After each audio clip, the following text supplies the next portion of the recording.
प्रज्ञान फाउन्डेसननि बानजायनायाव स्वामी विवेकानन्दनि 161थि जोनोम सान फालिदों। बिटिआरनि सदर सहर क'क्राझाराव प्रज्ञान फाउन्डेसननि बानजायनायाव हारिमुआरि दिन्थिफुंनाय आरो कुइज बादायलायनाय हाबाफारिनि गेजेरजों फालिनाय स्वामी विवेकानन्दनि 161थि जोनोम साननि सोमोन्दै बानजाय आफादनिफ्राय ओरैबायदि फोरमायो। আজি আমাৰ স্বামী বিবেকানন্দৰ 161তম 161st বাৰ্থ এনিভাৰ্চাৰী আমি ইয়াতে চেলিব্ৰেট কৰিব বিচাৰিছোঁ আৰু ইয়াতে আমাৰ যি যুৱ প্ৰজন্ম তাৰে যে সংগঠন প্ৰজ্ঞান ফাউণ্ডেশ্যনে এইটো উদ্যোগ লৈছে আৰু আমি কোকৰাঝাৰ মাৰ্চেণ্ট এছ'চিয়েশ্যনৰ ফালৰ পৰা তেওঁলোকক সমৰ্থন জনাইছোঁ, তেওঁলোকক সহযোগিতা কৰিছোঁ। তেওঁলোকে এইটো উদ্যোগ লৈছে আৰু তেওঁলোকৰ এই উদ্যোগৰ কাৰণে আমি চবেই তেওঁলোকক ছাপোৰ্ট কৰিছোঁ। কাৰণ আজিৰ দিনত স্বামী বিবেকানন্দ অকল আমাৰ কিছুমান মানুহৰ কাৰণে নহয়, এটা জাতিৰ কাৰণে নহয়, এইটো গোটেই ভাৰতবৰ্ষৰ কাৰণে এজন আদৰ্শ। তেওঁৰ আদৰ্শৱান এনেকুৱা এজন মানুহ যিবিলাক আমাৰ উপদেশ, যিখিনি তেওঁৰ আইডিঅ'লজি আমি ফ'ল' কৰিব যদি পাৰোঁ, আমি আমাৰ যুৱ প্ৰজন্মই বহুত উন্নতি জীৱনত কৰিব পাৰিব আৰু আমাৰ দেশৰ কাৰণে এইটো এটা বহুত ভাল এটা আমাৰ কাৰণে আমি ষ্টেপ বুলি ক'ব পাৰোঁ।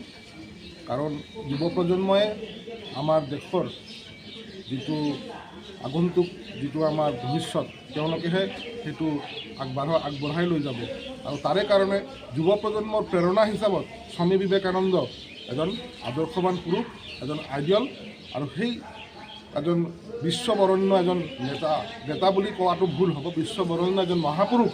তেওঁক আমি আজিৰ দিনত শ্ৰদ্ধাঞ্জলি জনাইছোঁ আৰু তেওঁক আমি স্মৰণ কৰিছোঁ।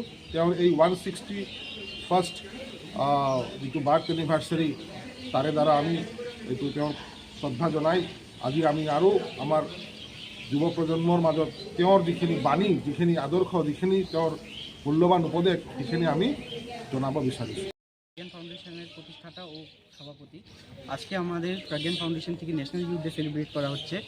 এটার জন্য আমরা স্টুডেন্টসদের জন্য আগে গতকাল আর্ট কম্পিটিশনও রাখা হয়েছিল আর আজকে আমরা একটা কালচারাল প্রোগ্রাম অ্যারেঞ্জ করেছি আর সাথে সাথে আমাদের স্টুডেন্টসদের জন্য একটা ওপেন কুইজ কম্পিটিশনও করা হয়েছে। আমাদের সাথে এখন আমাদের উপসভাপতি মিস্টার নন্দলাল চক্রবর্তী আছে, আমি চাবো সে তার কিছু একটা বক্তৃতা দেয়। আমি প্রজ্ঞান ফাউন্ডেশনের ভাইস প্রেসিডেন্ট নন্দলাল চক্রবর্তী। আজকে আমাদের এই ন্যাশনাল ইউথ ডে করার একটাই মত, সব স্টুডেন্টরা আজকে আসবে, ওপেন কুইজ কম্পিটিশন হচ্ছে, কালচারাল প্রোগ্রাম হচ্ছে, সবাই আসবে। আজকে আমাদের গেস্ট আসবে। আমরা সকালবেলা আজকে ফুল দিয়ে শ্রদ্ধাঞ্জলি দিয়েছি আমাদের স্বামী বিবেকানন্দের মূর্তিকে। আর আমাদের এনজিওই ফার্স্ট কোকরাঝারে যে স্বামী বিবেকানন্দের মূর্তি স্থাপন করেছিল আগামী বছর। তো আমি সবাইকে অনুরোধ করবো আমাদের লগে সহযোগিতা করার জন্য। স্বামী বিবেকানন্দৰ জন্মোৎসৱ উপলক্ষে ইয়াতে প্ৰজ্ঞান ফাউণ্ডেশ্যনৰ তৰফৰ পৰা তাৰমানে এটি ধুনীয়া এটা সাংস্কৃতিক অনুষ্ঠান আয়োজন কৰা হৈছে। তো মই সেইটো ৰাজ্যৰ ওচৰত বিচাৰিছোঁ যাতে এইটো যাতে ধুনীয়া কৰি সুন্দৰভাৱে পৰিচালনা কৰা হয় আৰু সুন্দৰভাৱে প্ৰগ্ৰামটো যাতে আগবাঢ়ি যায়। ইয়াতে মই আমাৰ বক্তব্য সামৰণি